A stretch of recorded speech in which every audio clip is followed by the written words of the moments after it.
Everybody, and welcome back to Dungannon. As I shared with you last week, the focus of the Executive today has been on finalising our plans for a safe and sustainable pathway out of the current restrictions, and it's clear that our collective effort and action has reduced the spread of COVID-19 and is continuing to have a good effect.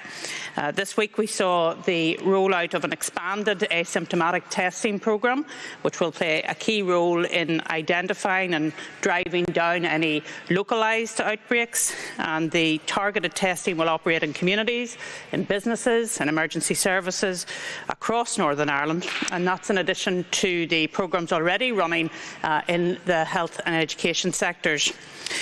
We've also had more good news this week on our successful vaccination programme. It passed the important milestone of 500,000 doses. In just 2 months, more than a third of our adult population have received the vaccine, and that is a remarkable achievement. And I do want to thank all those involved in the programme. That's the organisers, the vaccinators, the volunteers for all of their service. And I know that the success of the programme is down to long hours and hard work, but I have to say it has been truly life-saving. So all of these measures, together with the everyday actions of everyone across society, has helped to get us into the position where we can have the confidence to start stepping our way out of the current restrictions, and our strategic priorities remain unchanged. We are committed to ensuring the well-being of our people, of the economy and, of course, of broader society. We're also agreed that the strategic areas where we will take action first. As you know, the Executive has agreed to prioritise education. And secondly, we understand that it is the loss of contact with family and friends that has caused great hardship and indeed heartache for people, so we're committed to trying to find ways to bring that freedom back so that people can see their loved ones as soon as possible. And then thirdly, we're moving towards revitalising our economy, and we will have a focus on the retail sector first. We've already agreed click and collect services for a small group of specified retail, including those selling baby products, can begin on March the 8th, and that will be built upon as well. In relation to the broader strategic picture for our economy, Diane Dodds has today, as you know, published an Economic Recovery Action Plan. That's a detailed roadmap for rebuilding the economy, with an emphasis on skills, on job creation and in stimulating investment.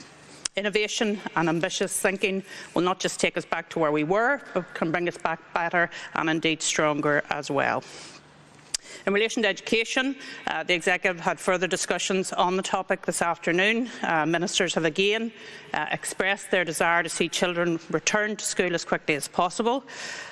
We've often said there's a role for the kitchen table in every child's education, but it will never be a substitute to the school desk. So ministers and the Executive specialist advisers all agree that school is beneficial from an educational perspective and for children's physical and mental health, and that the risk to children from COVID is exceptionally small. So the Executive will keep all of these issues under continuous review, as we said we would last week, over the period ahead. But today, ministers indicated a desire to avoid year 1 to 3 pupils returning to school on the 8th of March, but then having to revert back to remote learning for a number of days before the Easter break, taking into account, of course, children will be off on St Patrick's Day as well. So education and health officials will work together on decision-making timelines, and will be able to advise the public at the earliest opportunity if the statistics continue to be in a good place. We also want to have as many pupils back in face-to-face teaching after the Easter break as possible. We'll make a decision on that later on in next month, and we will take into consideration not only our local data, but also emerging evidence from other jurisdictions too, and you've seen some of that during the week. So at the start of next week, we will publish the details of our pathway out of restrictions, but as we've said before, we'll be guided by the data and not by dates. The key principle behind all of our planning will be to move at pace that allows for careful monitoring and assessment.